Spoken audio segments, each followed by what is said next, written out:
Happy Thursday. Welcome to Second Lap. I'm your host, Gramps. We are doing back-to-back shows, so I feel like I had a really good preamble and I'm ready to go. For those that didn't see yesterday's episode though, 38,079 miles on my feet. More than that, there's multiple times where I've left the Fitbit in the shower when it was glitchy back in the early days. I've been wearing it for 14 years or whatever it is now, 13 years, and I'm adding years. I think I've been wearing it for 11 years, and it's gotten better every time. I used to fly across the country, and it would change time zones, and it would zero out, and I would lose miles. So, as you can see from my therapist, I haven't completely eradicated all of the loss that I've experienced there. Very, very grateful. And we're doing this on an off day because we wanted to bring in and accommodate a friend of mine and one of my doctors, Dr. Janito. So we'll bring him on. Welcome. Oops. I went to just all full screen, Ronnie. Did we lose the guest?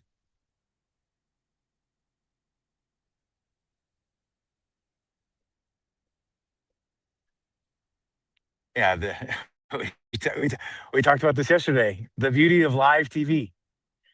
So I cut out there a minute, but now I can hear you better. So that's really important. Otherwise, I was going to have to put my little headset on.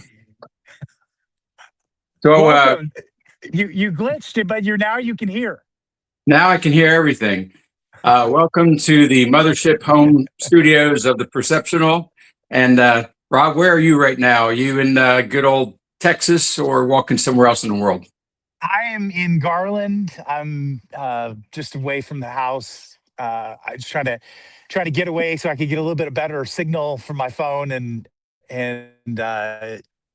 yes, I'm here in town. I'm really excited that you're here, and I'm really excited that your glitch gave you hearing. So you're now aware of what I'm going to say. I wanted to start off real quick. Lots of people that I've talked to, other guests, and I think you and I did hit on it before, are on peptides. We've been talking about peptides. I'm looking forward to getting the two that you prescribed, and we can go into those, as we go. I just wanted to hit you. I got a different perspective on peptides that's been being fed to me through the algorithm from some way, and I don't know why, but I guess I wanted to bounce it off you since we were going to be on today. But basically, that peptides are doing these things to your body that tie into some natural component that it either turns on, that has been turned off for years, or it has some sort of an effect that way.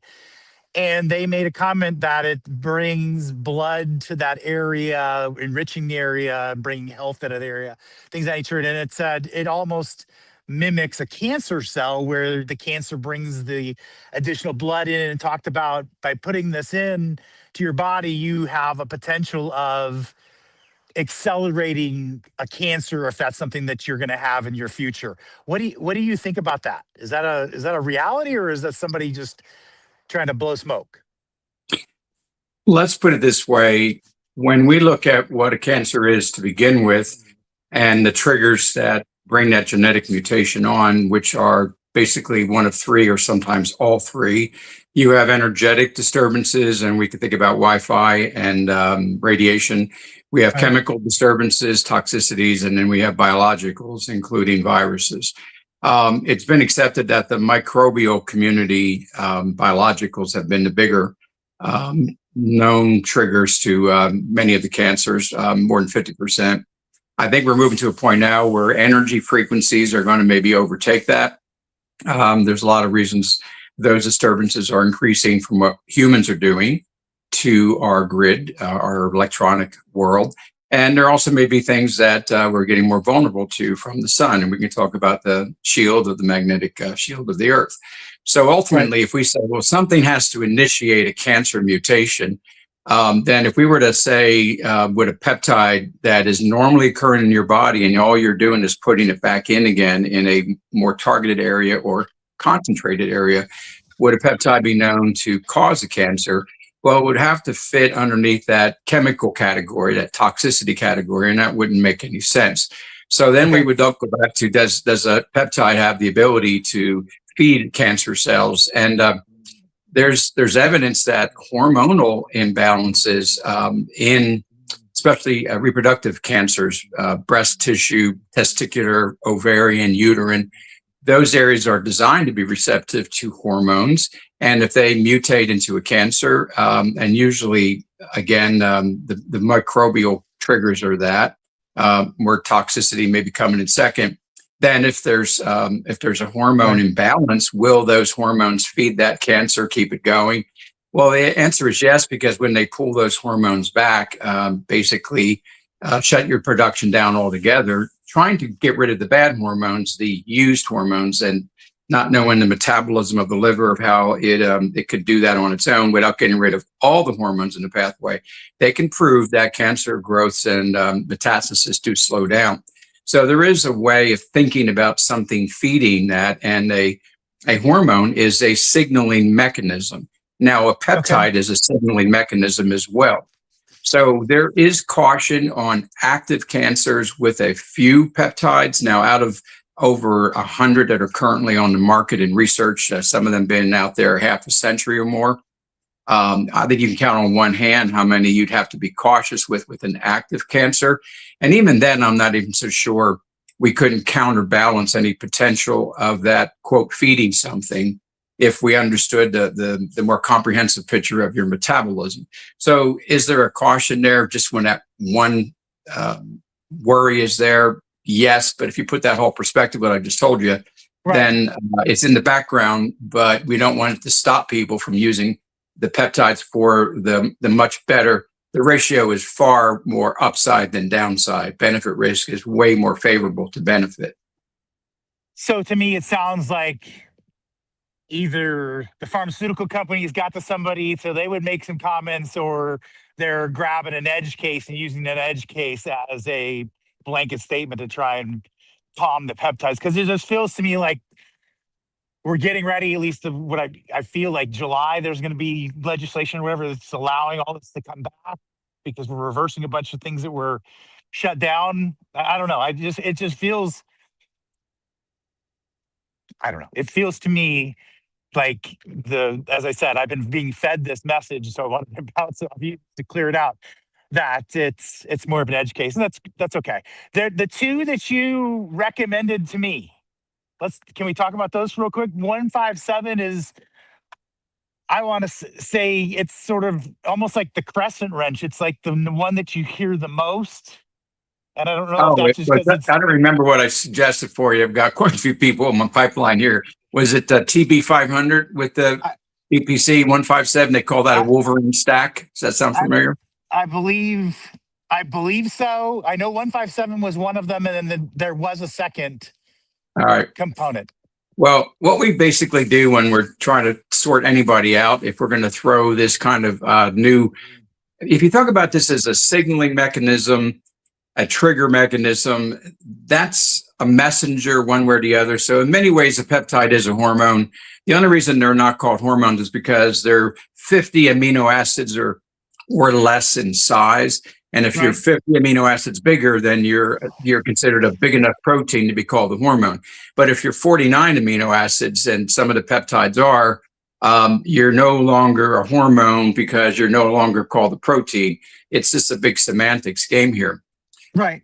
When I lost my train of thought on where we're going with this, as far as where we're going to map out where they're coming from. It's one thing to look at the size of them, because when I start putting my flow sheets together, I wanted to know how many amino acids were in there.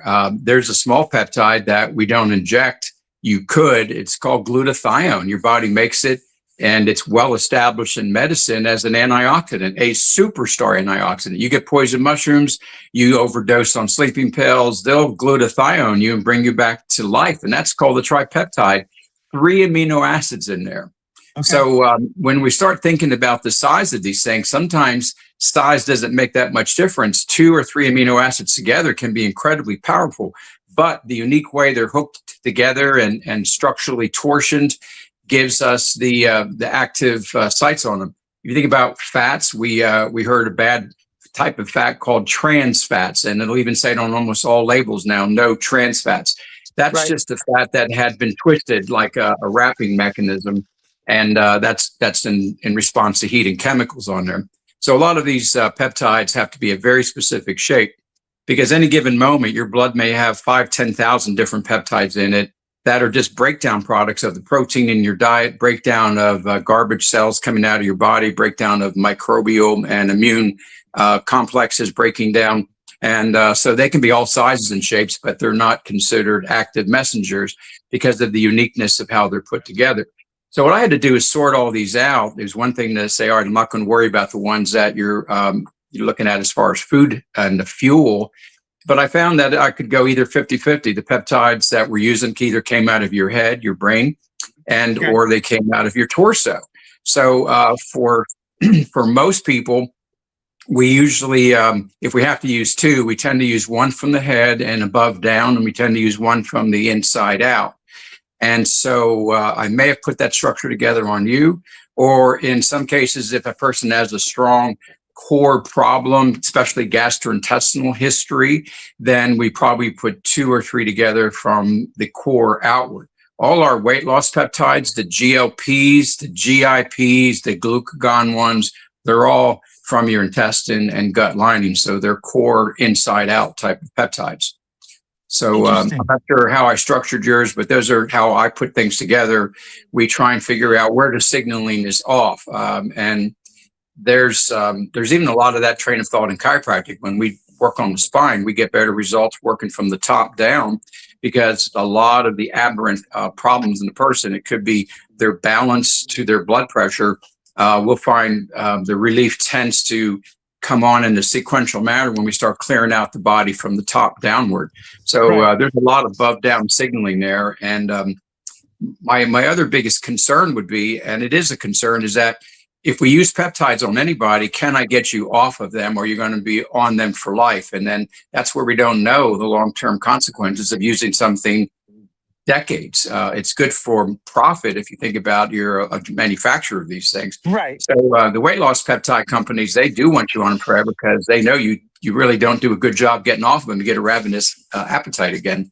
But my goal is to substitute, amplify these peptides in a targeted pathway for 2 or 3 months, see how much results we get clinically, easy to measure, and then back them out and see if we can hold that prime that we put into the chemistry. And if not, then we may have to find a sequence of boosting or move to another peptide and kind of signal the system a little differently. The reason that I prodded, asked you, I mean, you weren't pushing this on me. When I asked about it, we were talking about it. A good buddy of mine who's 2 years older than I am, so he's 56 this year. He had been doing 157, and I think there was two others in it. It was some sort of a pack, as you said, or stacked, and I can't remember the cocktail or whatever they called it. And he was injecting himself, and he said noticeably, noticeably better recovery times from working out to the next workout. You know how you feel sluggish. I've been working out 3 days a week, or we have been working out 3 days a week all year. We just did our 45th workout this morning for the year, and I don't feel terrible the next day, but I feel more muscle fatigue. I'm trying to use all proper words. I feel more muscle fatigue at this age for what I'm doing than I would expect based on my youth. And obviously, and so he's talking about the benefit of how quickly he felt it made him bounce back, and then he went and tried some of the like sublingual and some of the others because he wasn't able to do the injectables, and he just always came back to, hey, injecting those, and the two he did made his recovery times like 30% better, 45% better, something like that, like noticeably better. So that's what's pushing me to want to talk to you about it, is just to see how that, that recovery would feel. Okay. When you're even a So, young athlete, a lot of the teenagers, collegiates that I've worked with in athletics, even at that age, they do need some recovery days. They can get away with 4 or 5 straight days, but they need a recovery day on the weekend at least. And as we get older, we might go every other day for a recovery day. And yet we may maintain the benefits, because there's a point where you say, I'm where I want to be. Maybe your endurance, maybe the size of your muscles. So right. there's a point where you don't want to be a kind of OCD in the gym, where you just keep going and you're looking like the Hulk, which is anorexia in reverse, and you're still not happy yet. Right. That person never allows any recovery, and that recovery will come very quickly in a stroke or a heart attack in their 40s and 50s, and they're gone. So the recovery is going to have to be there no matter what. However, you want to not be in bed with pain and fatigue. And I think having a 1-day recovery every other day is a good compromise without even having to go tweaking peptides in there. I think when I see what really a recovery is about, you're just basically clearing out of the system the byproducts of what that exercise, or maybe that job you did. It could be just how hard you worked in the garden. It's right. byproducts of that. And the way peptides can work to make that better, one would be to limit the amount of breakdown a muscle goes through during that stress mechanism, that workout.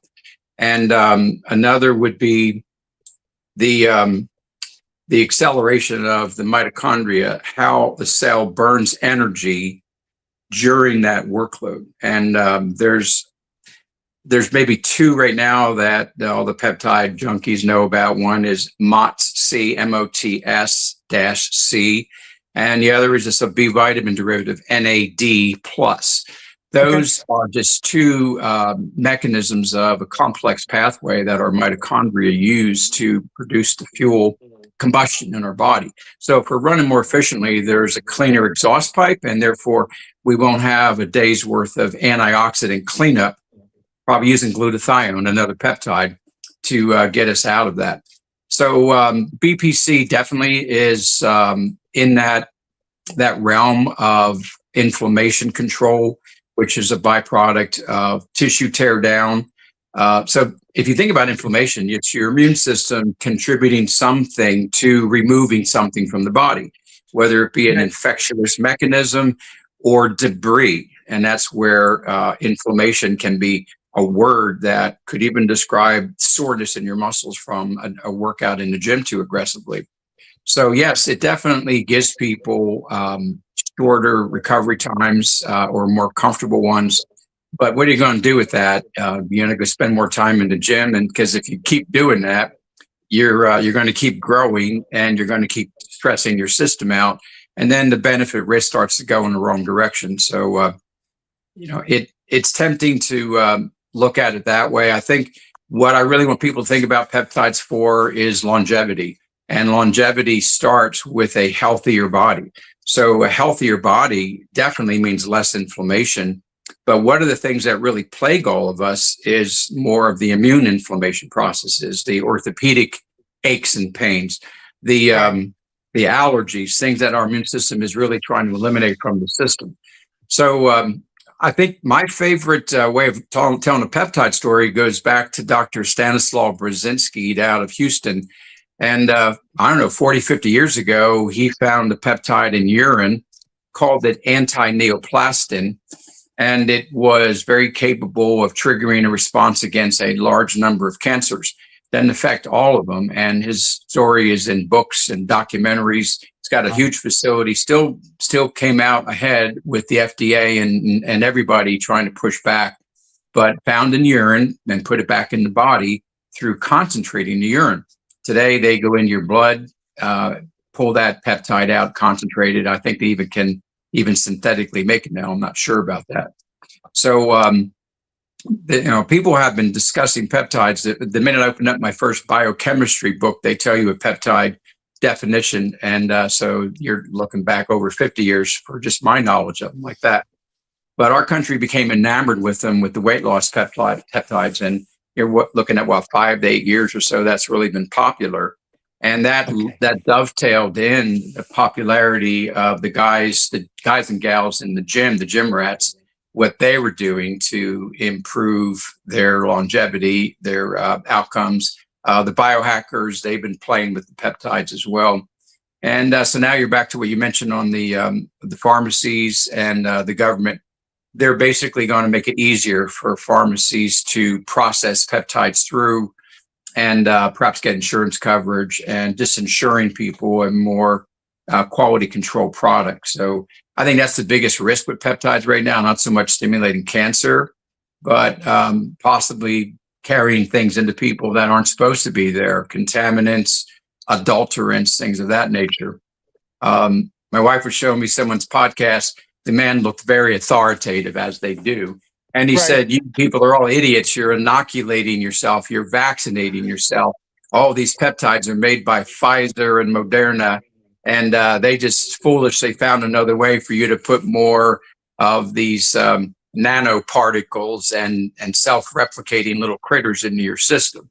He doesn't have any facts to back that up with, but more fear mongering. And so that is going to carry. It's going to get in people's heads, and you're going to start asking, wait a minute, who actually made my peptide? And that's a process where I'm still trying to figure that out myself. We trust the pharmacies, and they trust the suppliers, and they have certificates of analysis. But it's one of those things where we may not ever know who's making everything. Could be the aspirin in your cabinet. Did China make it or India make it? You know, we're at a point where if we don't start trusting something, then we'll start losing our health out of sheer paranoia, which weakens your immune system quite a bit. Oh, I hear you. And I appreciate the knowledge there. I didn't realize why they all of a sudden became this popular thing. There's some peptide powders that I put in my coffee, some things like that. I didn't know if that was being, if it was a marketing campaign, but knowing that it came out of the weight loss mega behemoth business, that makes sense. You talked about exposure, and when I was there last, we talked about the Atlantic anomaly and the shifting of the magnetic poles. And I got on the phone with a buddy of mine, and he started Googling it, and we were working numbers out, and it was like the magnetic poles were moving 30 miles a year. I think we'd worked it out from the kilometers or whatever it was that it was showing. And, massively in our world, techno kind of geeks, we were talking about, the constant adjustment that GPS devices or, any other, powered by the magnetic pole, that they're constantly having to be tuned and adjusted. And we were talking that side of it. But then we were talking about this anomaly that's allowing the ozone not to do its job and in the Atlantic, and it's having these things like that. I don't know. I'm still digging through, but it just doesn't seem like anybody's talking about it. Well, if you really do know, let's say you're government entities, and you really do know what this is going to lead to, and maybe they have no idea because this is kind of unprecedented for a long time in history here. But let's say they did know and it wasn't good, the disclosure would be called a catastrophic disclosure. There would be no easy way of having the human race take this thing sitting down if it was that bad. Even disclosing the presence of our alien brethren out there throughout the universe, they still keep kicking that can down the road. By the year 2030, we're approaching about 100 years since our government got a hold of and started interacting with extraterrestrial life. And they still can't figure out how to really let people know, because everything about that is so cataclysmically different and catastrophically, that is a catastrophic disclosure as well. Right. So they're trying to just let it go slowly where it becomes just an acceptable norm. And they keep using the boiling frog anomaly where the frog was slowly warmed up to the point of boiling in this water. And before it realized that it was too late. If you go look up those experiments, the frog actually did try and get out of the water. It did not stay there. Once it became aware that things were getting uncomfortable, it went crazy trying to save its life. So humans will not just sit there and slowly be aware of something bad. When we start to see it, things will get a little bit hectic and panicky. So is there any, I guess, way of knowing other than time travel what this thing brings to us? I don't know. But I do know that you can set computer models and do quite a bit of predictive things, especially with today's high-tech computers.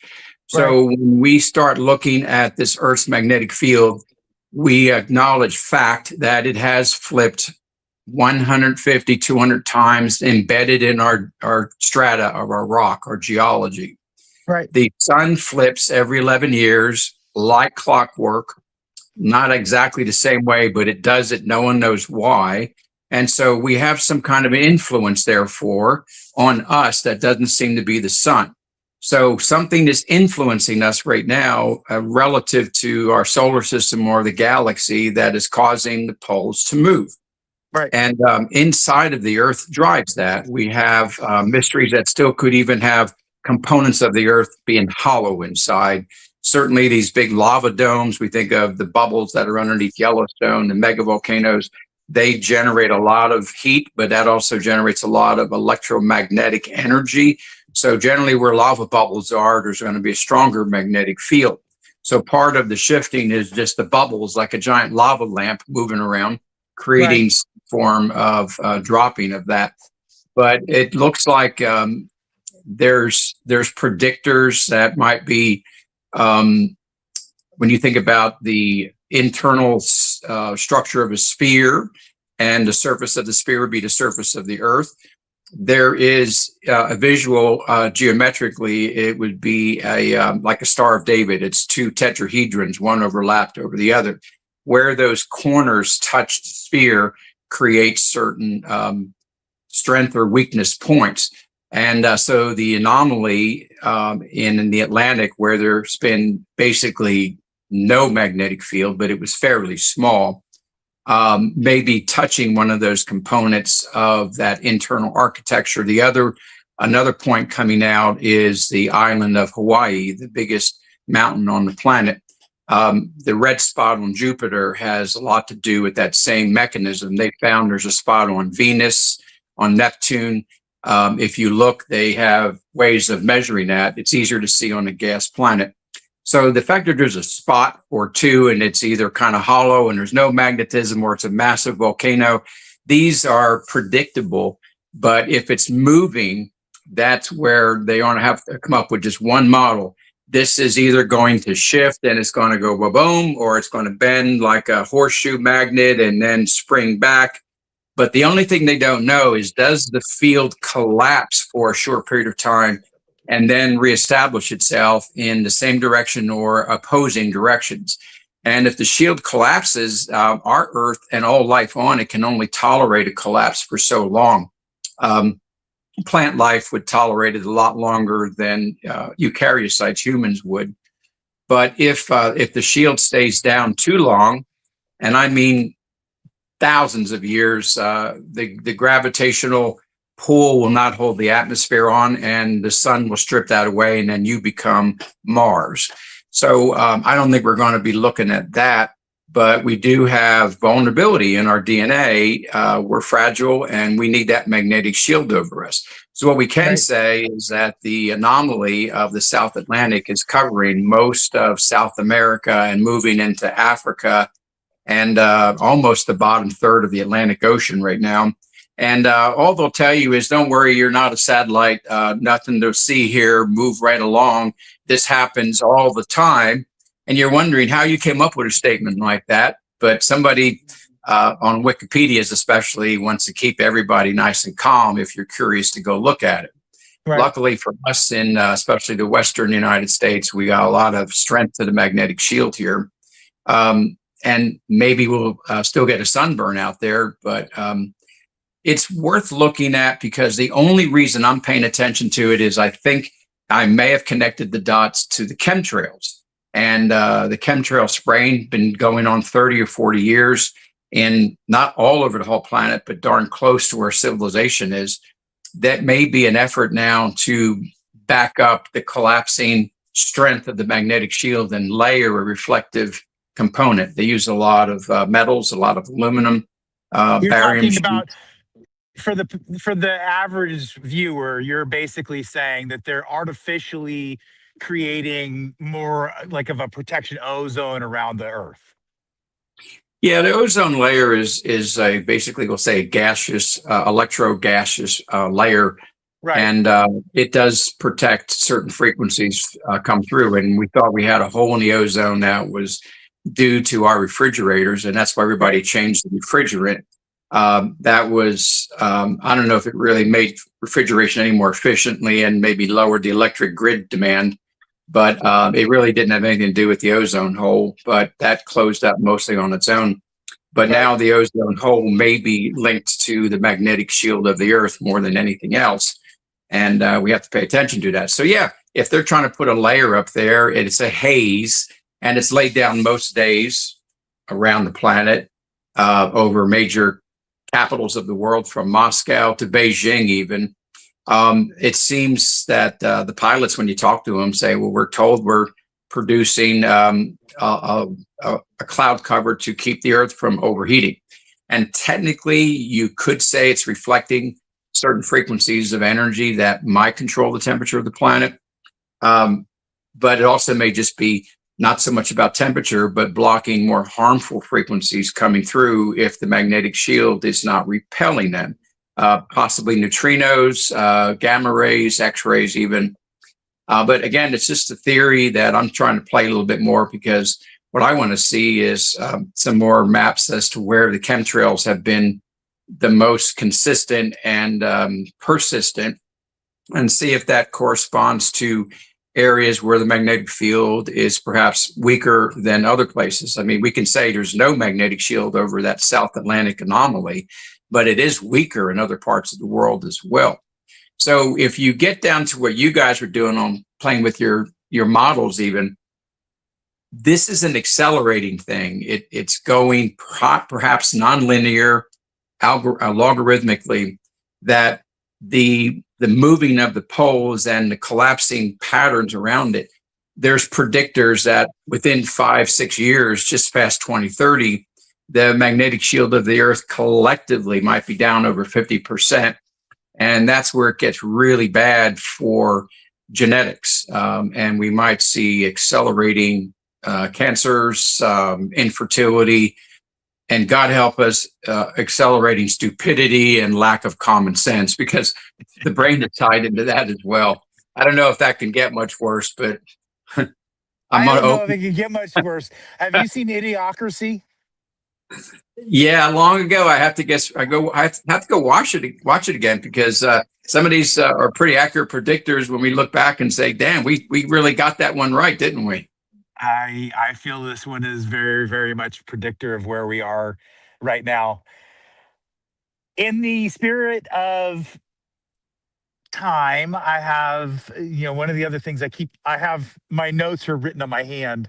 One of the other, points, and I don't know if it's tied into the same thing. It's Iran. I wanted to talk to you, just bring Iran up. I was listening and pointed to another podcast by a buddy of mine, and it talks about, hey, he predicted the Iran thing was coming, and he predicted that the Iran thing was going to end in us not winning. And I don't know what that means. I don't know if this is all interlinked. I don't know if it has something to do with the South Atlantic anomaly. I don't know if they're all together, but it just seems really an odd time that we decided to go to, war with them. Well, it's still a continuation of what happened 9/11, the war on terror, which was really a war on radical Islam. And Right. it got a lot more, it seemed like it got worse, and we were losing more and more ground. more and more cultures were falling due to the nonviolent spread, often just by overwhelming migration of Islam. And so we say we had to get in there for the nuclear weapon type of thing, and maybe that is accurate.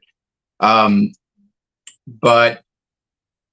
if you look at it from, everything has to have a perspective, like a reference point, just like the North and South Pole have a reference point for technology. You and I have to have a reference point to gravity. We have to have a reference point in time. Everything has to be referenced against something. So this world of ours could be referenced religiously, and people feel they've got a structure there and try and plot it on that map, that timeline on here. We could also go out back to our disclosure project of extraterrestrials and what it is that presence has got to do with any of this stuff. Are they concerned we're doing this? Are they coaxing us on to do this? Are they responsible for this even?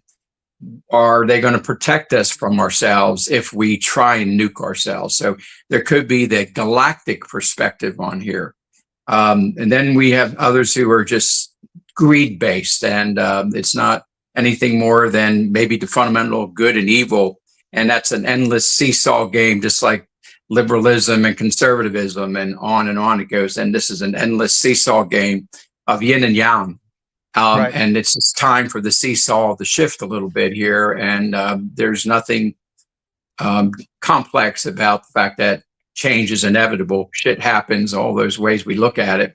And there's really and nothing more complex to it than that.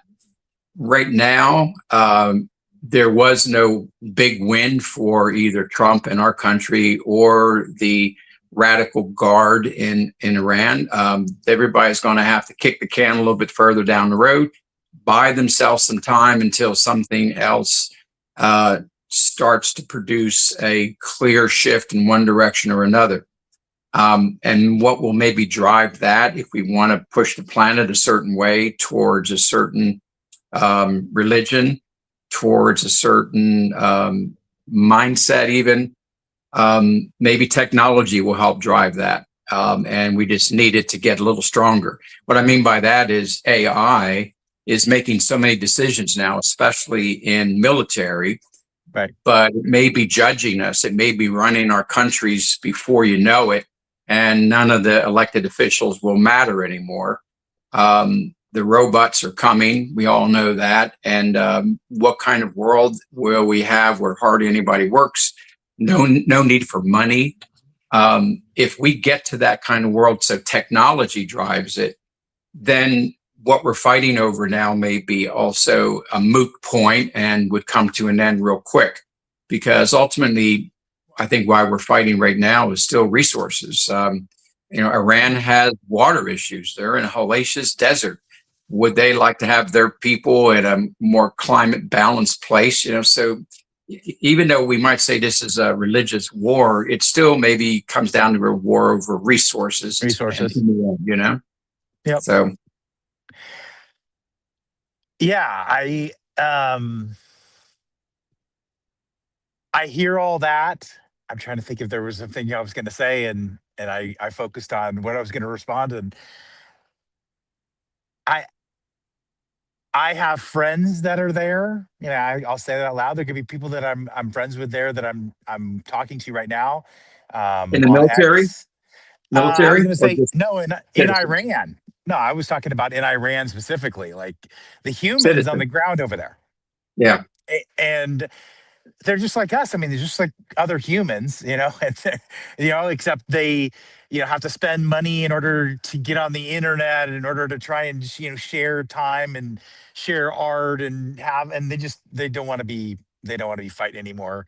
I thought when you were talking about it, you were going to say that they were going to use it as a resource, to push more solar because, it's the fossil fuel kind of side. I mean, there's so many different perspectives of, how and why. And, does that make any of the why we were talking about Greenland make sense? I mean, like all of this, it just like you said, go watch Idiocracy. I feel like we're there, and I just sometimes try to make sense of what's up. I feel like I have a little bit of vertigo, and Well, yeah, war could have been used as a great excuse for a reset.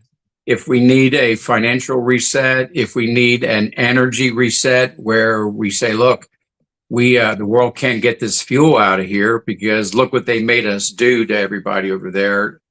Right now, just closing the straits out wasn't enough. But if you started some nuking over there, that would push us faster towards magnetic 0 point energy devices, things along that line.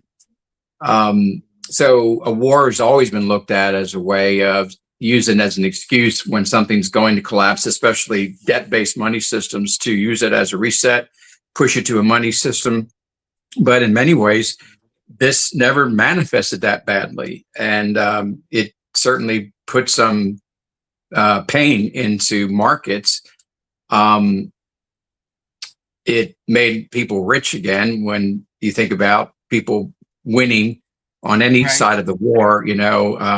These kind of things. There's weapons manufacturers who are helping both sides of this conflict, as there always is. So it moves money around quite a bit. So it has some value there, but it usually doesn't help the middle class catch up a little bit more. So if there was something to be as a reset here, I think it would have happened already. But in many ways, it pushed back the petrodollar a little stronger again, the dollar itself as a currency. right. It did weaken communism's strength a little bit. It seemed to have strengthened some aspects of it. But you can analyze this in every micro detail you want, and changes did occur. But when we step back from it all, we just really just watched our little seesaw game go again, one direction or another. We're going somewhere as a human race, and we deviate right and left with all these little events in our world. But this is still not a true inflection point, a bifurcation point, a point that is so profound that it's equivalent of like the Great Flood of approximately 12,000 years ago. That was a big thing. Right. We're not there by any means. So just hang on though, because it doesn't mean that still can't happen. But every time we see what us humans are capable of doing to each other, a plague, a nuclear war, we come out of it somehow a lot better off than anybody predicted. And we're just stubborn. The human race has a collective quantum consciousness that just keeps going. You knock us down. It's an endless Rocky movie, getting up off the ropes again and again and again. And we seem to have a destiny that we're going to get to. And I'm kind of encouraged by that, because I don't want us to have come this far, especially since the flood, and then have it all knocked back down again for nothing. We really kind of do deserve something better, whatever that is. And maybe it's 5 years away or 500 years away, but I don't think we're down for the count yet by any means. No, I hear you. I hear you. We've talked about doing some segments. I don't really normally have segments in the show. I kind of just go with how the conversation goes. I like just having a conversation, and at the same time, I want to do things to make Ronnie happy, and he'll get me later because he'll be like, "I don't want you to do things to make me happy." What is a message? You have this platform. I don't know if there'll ever be a million people that look at it, but you're on stage. You have the platform. In the wisdom that you've gained up to this point, and with a couple minutes left, what would you like to share? Like, is there any lessons? Is there something like, if you could just say, "Hey, everybody, go do this," your life would get better? I mean, is there any wisdom that you would like to pass on? I still believe from day one that the only way we're ever going to get a healthy civilization is to have healthy people as the foundation of it, healthy mentally and physically. And that's where you have to start. It's very hard to take on big problems. So the only thing we truly have control over is our own body. And that's not easy. it's probably easier to become a millionaire than it is to be healthy in all of its potential. But I think we still have to remember it does begin with our own health. And then if you are healthy, there will be a longer lifespan out of it. And that is my biggest frustration point with people, because the minute you start describing what good health is going to give them, you can start getting excited and talk about how long they're going to live, 110, 120, 130, 150 years, almost saying you can have a second lifespan. And that seems to be the pushback, where there may be something built into all of us that says one lifespan is enough for what this journey is. It's not a generation. A lifespan may have 3 or 4 generations in it.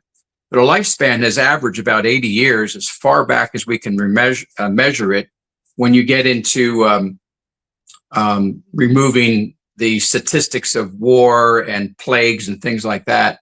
Right. And the global average of one country to another is less than 8 years difference of lifespan, no matter how we live life.